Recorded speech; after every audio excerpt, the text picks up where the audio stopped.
be able to stream from Morden to here too, so that's going to be great. So yeah, we're happy that you're with us. And like Brenton was saying, we're having a prayer summit this Tuesday. We'll be focusing on Jerusalem, Israel. We'll be also focusing on praying for a new Prime Minister in Manitoba.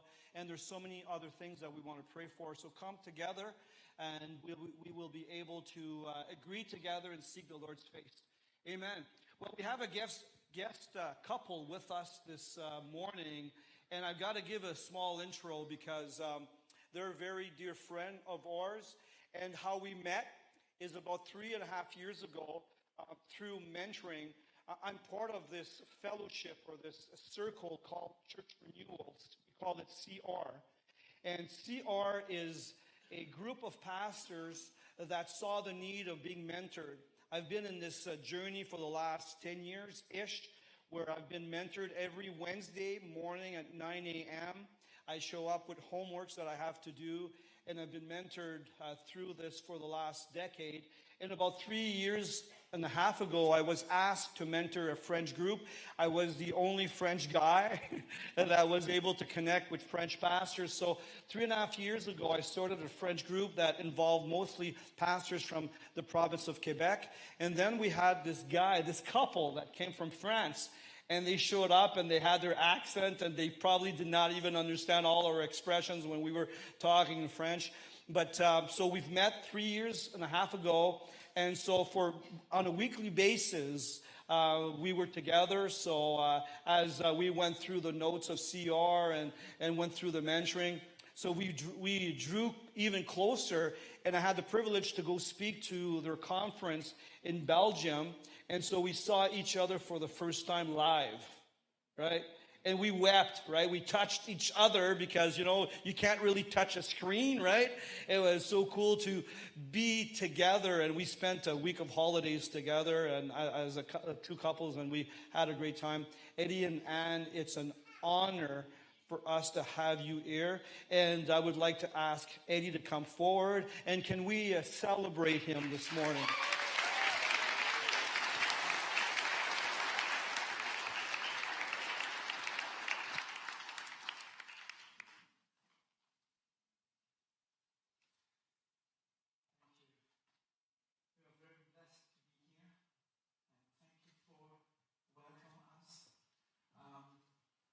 It's only the second time I preach in English, so be merciful with me. But I know it's easy for you because I learned that Canadians say always, I'm sorry, I'm sorry, I'm sorry. So don't forget, I come from France, the country of the best cheese in the world, the best wine in the world, and the country where people go on strike every week. Okay. When we were children, we loved to throw a stone into the water and see the circles form like successive waves spreading out into the water. And that's my message for you this morning. God wants what you are here to spread like waves to other nations. I want to read with you Isaiah chapter 12, verse 3. Surely God is my salvation. I will trust and not be afraid. The Lord himself is my strength and my defense. He has become my salvation. With joy you will draw water from the wells of salvation. In that day you will say, give praise to the Lord. Proclaim his name. Make known among the nations what he has done, and proclaim that his name is exalted. Sing to the Lord, for he has done glorious things. Let this be known to all the world. If we read I have a French accent, so it's not necessary to tell me after this message, I love your French accent. I do not. I know that. I know that. The first time I preached in English, I made all of my efforts to catch the BBC accent, because I preached in Northampton in England last May for the first time. And a good friend of me came just after the meeting and said, "Oh, Eddie, I love your lovely French accent." So I was disappointed. I will not try to do it today. If we read the scriptures carefully, we see how God loves his name, and how much he desires his name to be spread among the nations. This is the ultimate reason why creation exists. And it's because God loves his name that we benefit from all that his name is.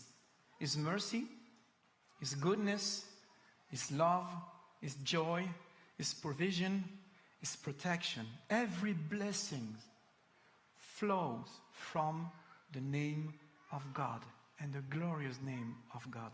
And wherever God's name is spread, there is a blessing.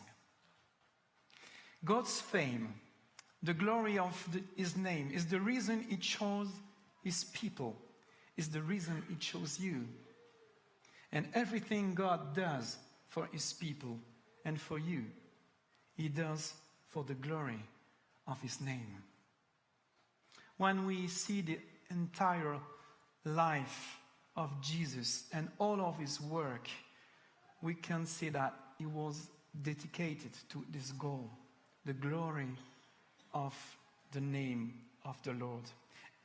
When Jesus taught his disciples to pray, he gave them the one prayer above all prayers. Father, hallowed be thy name. Even the purpose of the cross was to manifest the glory of God's name. When Jesus was in Gethsemane, he told to his Father that he accepted the suffering of the cross for a supreme reason, the glory of God's name. In John chapter 12, "No, now my soul is troubled.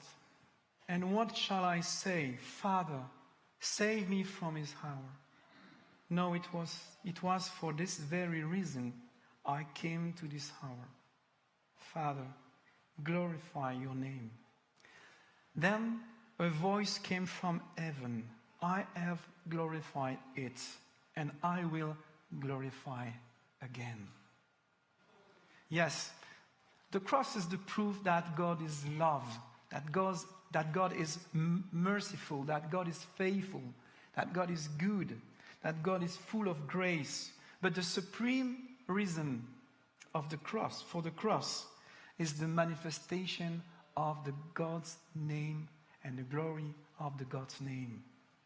And through the cross, God has done justice to the honor of his name. Jesus, before he joined his Father in heavens, Jesus commanded to his disciples to go and make disciples of all nations.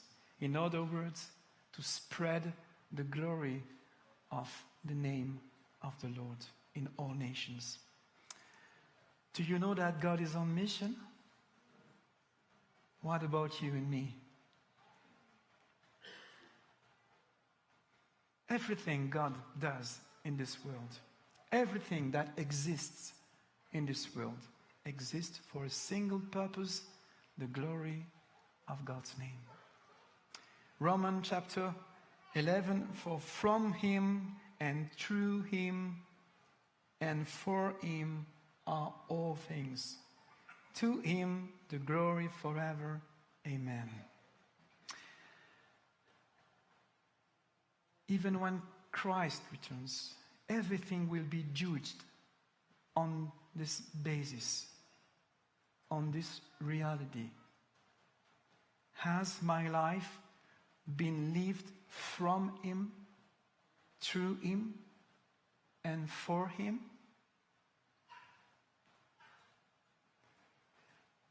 Understanding this truth has a profound impact on our life, on our family, or on our Christian life, and how we serve God in our generation, and how our church will fulfill its mission.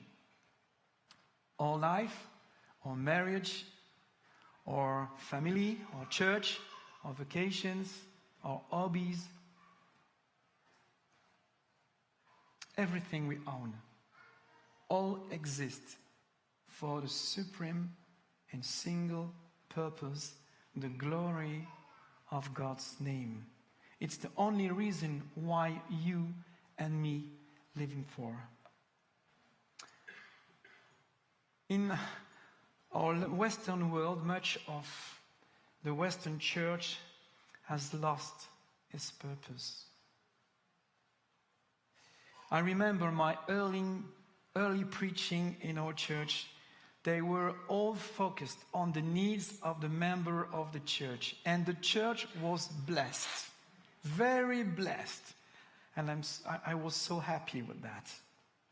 And sure, we need to take care of the members of the church. It's so precious. And it's the love to which we are called. But I could see something. That we are still focused on ourselves because we are not focused on the ultimate reason why we are on the earth. The main purpose of the Church of Christ is to live for the ultimate goal of spreading God's fame. And when we do that, something special happens. The manifestation of the power of the Holy Spirit is intimately linked to the glory of God's name. Many more Christians would experience the power of the Holy Spirit if they lived for this ultimate purpose. God is doing something extraordinary in the nations. In 60 years, evangelical Christians have grown from 81 million people to 665 million in 60 years. A growth of 83.9. God is at work in the nation. Great mission. The world of nations is too big for you, and it's too big for me. It's too big for us, our lives too. It's too big, but we can become a stone. With my wife, we have 5 children, and the 4th one is called Nathan. He's a passionate guy. He's very, very passionate. And ever since he has very young, he loves his country. He loves his nation.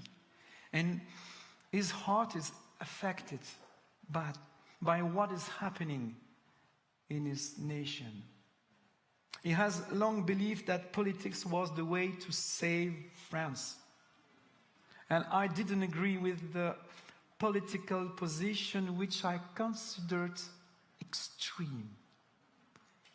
But at our last camp, summer camp, during a time of worship, he heard the Lord say to him, Nathan, it's not through politics that I'm going to save your nations. It's only through the power of my kingdom. Are you ready to fast and pray 1 day a week for France? My son is a bodybuilder. He needs to eat a lot, and fast for him is a challenge. It's a price to pay. But he said to the Lord, yes, he was touched by the Holy Spirit and he said, yes, Lord. And he shared this with his friends, with his older brothers, and they decided to start a small prayer movement for France, praying and fasting 1 day a week. He's only 20 years. God is working through small something to you. Gospel Mission Church. You are and you become a real blessing for the city of Winkler and the region. And your pastor and his wife, Church Renewal, we really appreciate to be here with them. You receive a gift from God through them. Really. And when we walked God's tenderness and God's authority here, I visit a lot of church in Belgium, France. Sometimes we don't appreciate what we have because we are a part of the house, and it's difficult to. God has put in my heart to tell you that is the time for you, and the time has come to you to overflow to the nations. God's name among the nations. You are called to be an apostolic church. God will open new doors for you in other nations.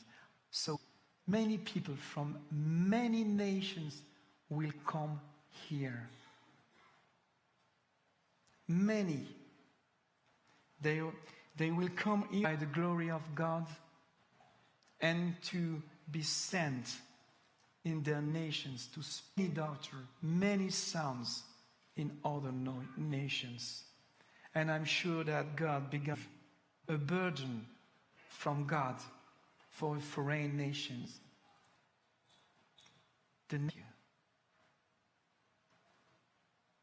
What you receive from God is so special. You need to share it with all nations.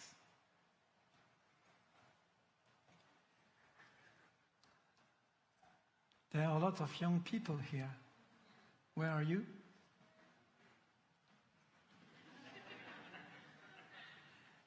Hey, stand up, young people, please.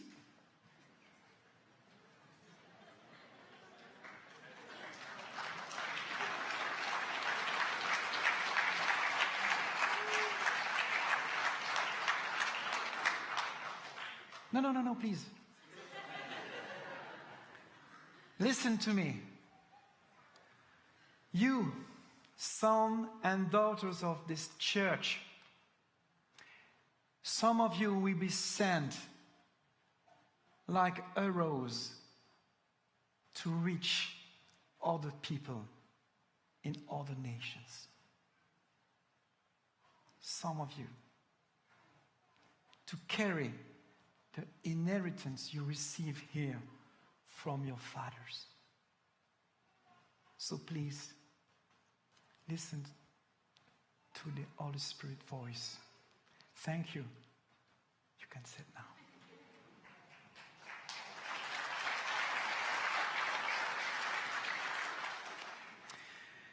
You don't have to be a hero to be a stone which make waves.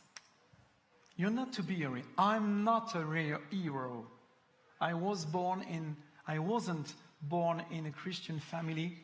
I was born in a family broken by alcohol for generations and generations. I'm the first Christian in my family. And I'm not an adventurer. I am not a strong man. I'm anxious by nature when I leave home. It's a source of great stress for me. I'm just a fragile little stone in the hand of my God. But especially in Africa and in the French-speaking world.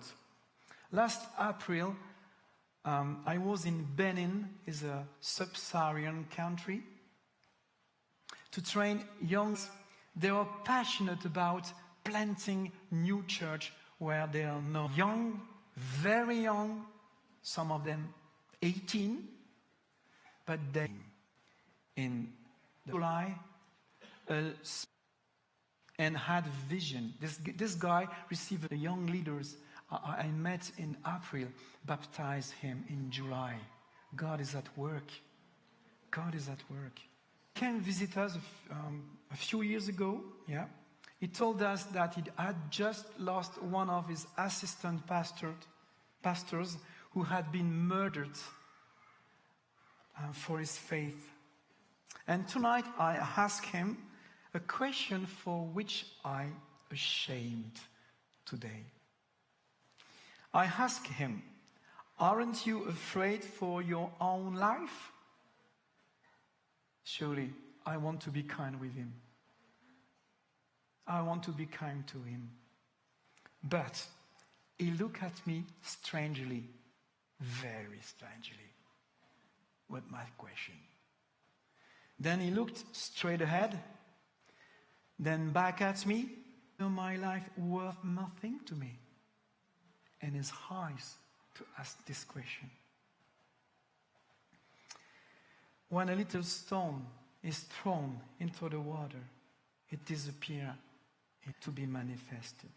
Today, God's glory reaches the nations because one day Jesus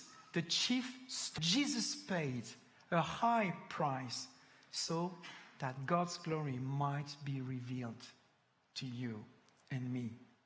We are all little stones in the Father's hands.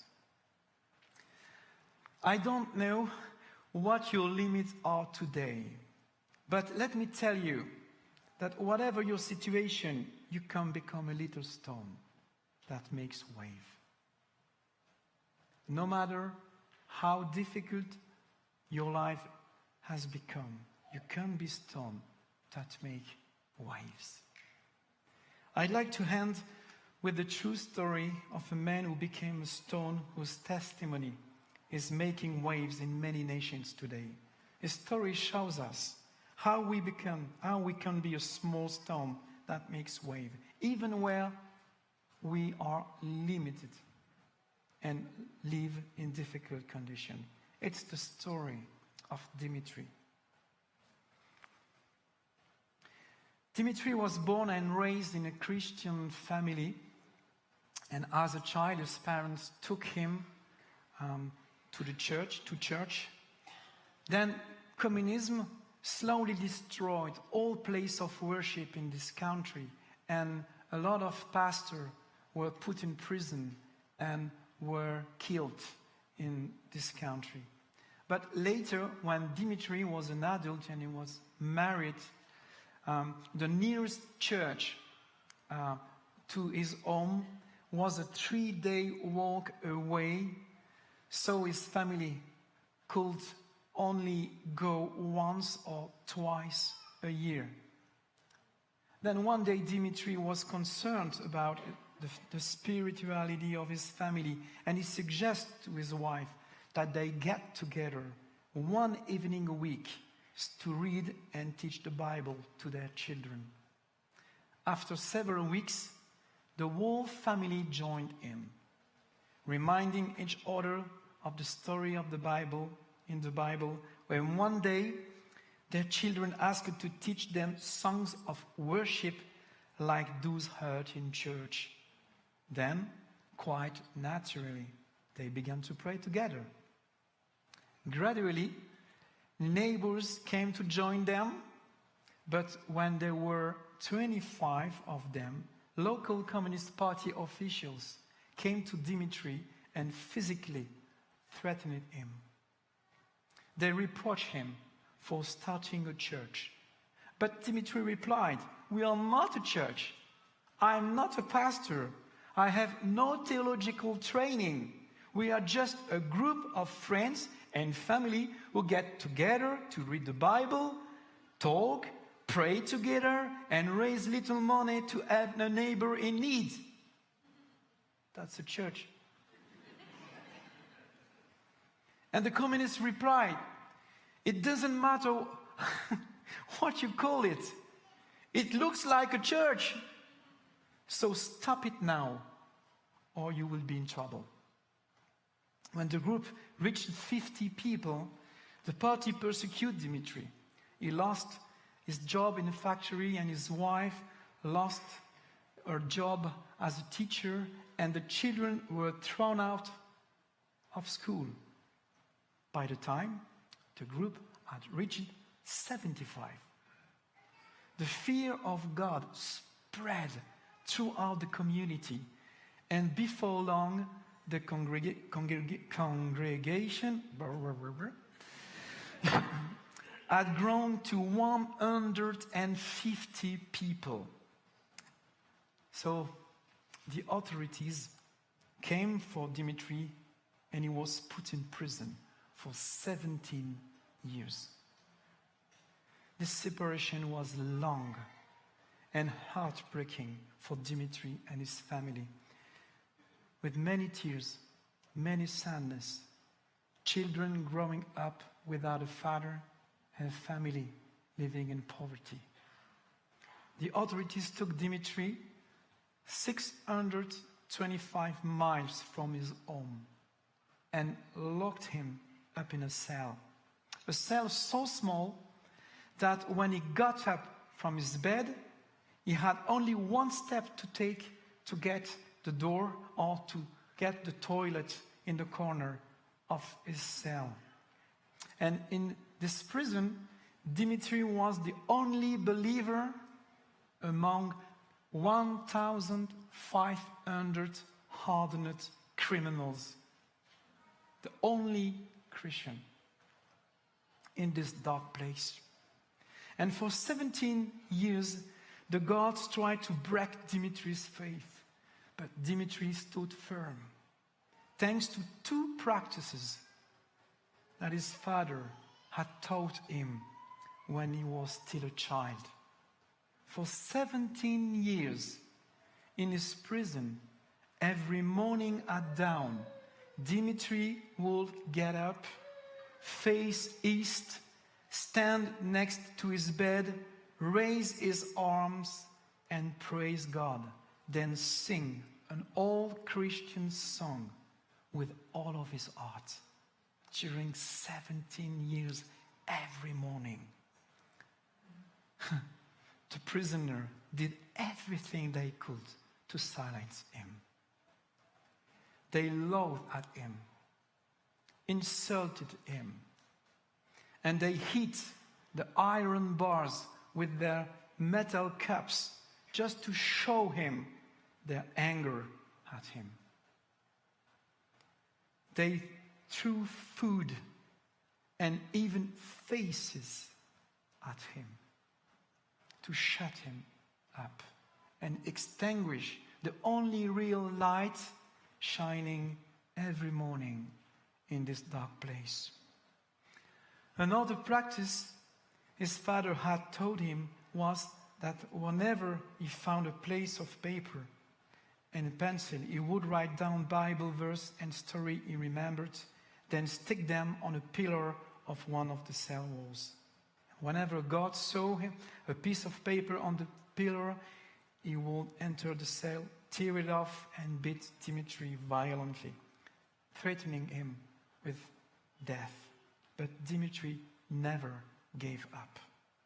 He repeated these practices during every day for 17 days. And one day, the guards told him the Communism Party is destroying your home. Your wife and sons are gone. The time was too much. Dimitri couldn't take it anymore. He was so sad. And he told the guards, it's all right. You've won. I will sign anything you want. I just want to get out here and find my children. During all those days and years of detention, the only thing he had to do was write his name at the bottom of a document saying that he didn't believe in Jesus and that was an agent of the Western government to destroy USSR. One signature, and he was free. Dimitri told them, "Bring me the paper. I will sign it tomorrow." And that night, despair overwhelmed him. His sadness was enormous, and he had given up the fight. But at the same time, 620 miles from the prison away, his wife, his children, and his brother were gathered. And they are convinced by the Holy Spirit that Dimitri was in a deep distress. And moved by the Holy Spirit, they made a circle around the chair Dimitri sat on when he taught church. And they began to pray hard for him. And at the moment, there was a miracle. A big miracle. Dimitri heard the voice of his beloved praying 625 miles away from his prison. He heard their voice. The next day, when the guards came to his cell to make him sign the paper, Dimitri stood with his head held high, filled with the power of the Holy Spirit, and told them, "I won't sign." So the guard didn't understand what was going on. So Dimitri told them. He told them what had happened this night and how God revealed to Dimitri that his wife and children were in fact Italy. So, time later, he was sentenced to death. Dimitri was dragged from his cell and he was pushed along the corridor leading to the place of execution. Something incredible happened at this time. He was pushed along the corridor, and at the same time, 1,500 hardened criminals stood up, facing east, and began to sing the song Dimitri had sung every morning during 17 years. The guards were terrified. Then they let go of Dimitri and asked him, "Who are you?" Dimitri replied, "I am the son of the living God." And the guard took him back to his cell, and Dimitri was released shortly afterwards and able to return home. Whatever your limitations, however difficult they may be, you are a stone in God's hand. And your life has been created to spread the glory of God's name. So please, don't waste your life. Don't waste your life. Live it for the true reason you are created. You may be an answer to God's call to this church to be a rock, a stone, a little stone that makes a wave in several nations. I want to pray for you, but I will pray in French, because when I speak to the Lord, I speak in French. I know that God loves French. And it's easy for me to talk with the Lord in French. So, thank you.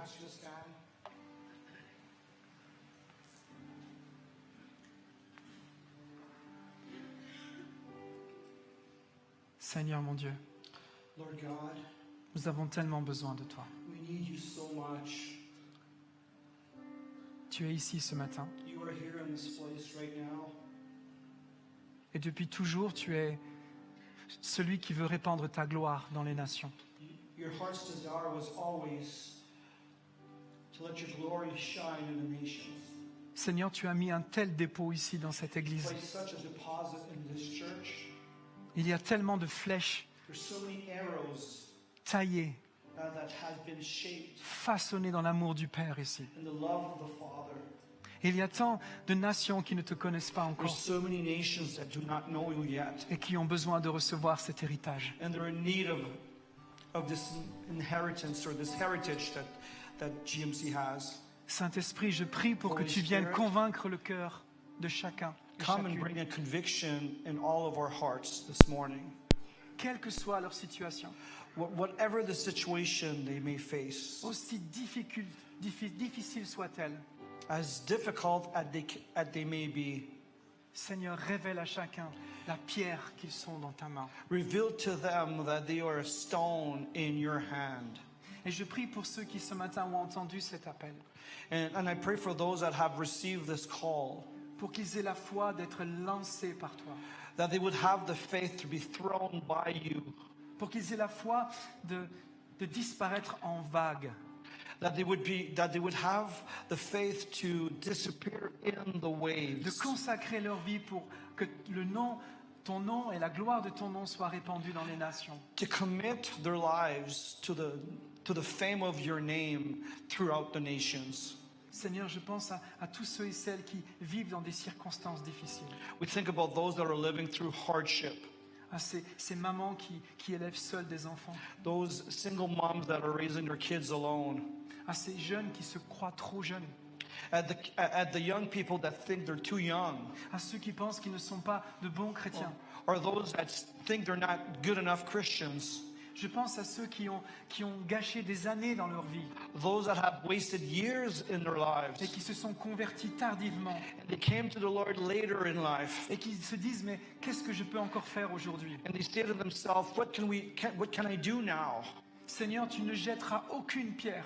You will not put aside any stone. Chacune de ces pierres est précieuse pour toi. Every stone is precious for you. Chacune de ces pierres est appelée à faire des vagues. Each stone has been made to create waves Ici, dans cette région, in this region, mais aussi prêt à recevoir d'autres nations ici. but also to other nations. Certains sont appelés à être envoyés. Those are called to be sent.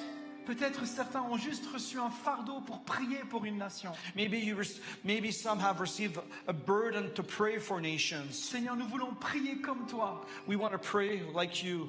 Nous voulons prier avec ton cœur. We want to pray with your heart.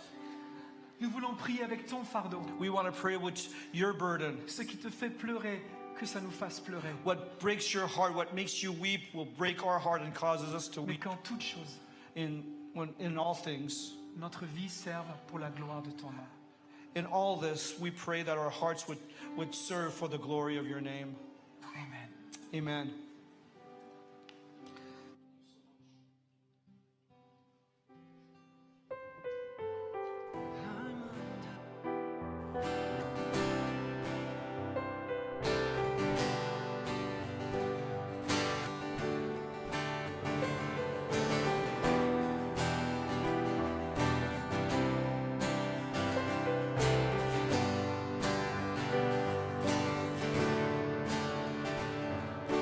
Christ is my reward, all my devotion.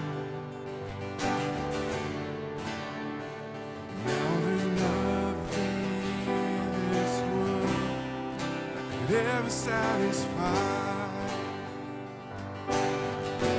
Through every trial, my soul will sing, no turning back. I've been set free.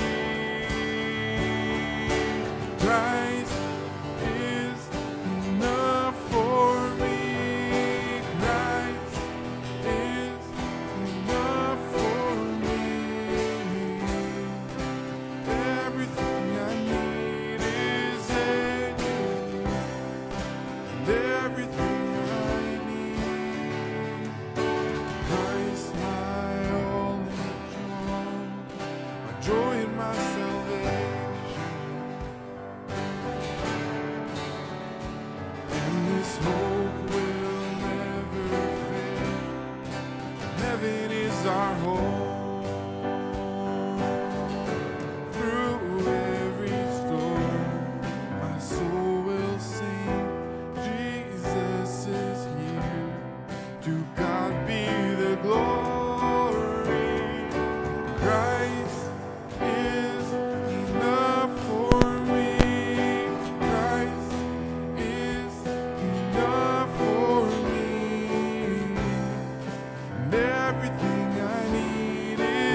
everything I need. We'll have a Just close in one more prayer. Father, God, we want to be stones in your hand. We want our lives to create waves, God. And so I just pray that over all of us, God, that you would give us an openness to this, God. And if you are calling and tugging our hearts, God, would we have the faith and the strength in you and in your Spirit to obey and respond. Yeah, in Jesus' name, amen. Amen. Awesome. I wanted to encourage you, if you feel God stirring your heart in any way this morning, just to find somebody and talk about it and pray about it.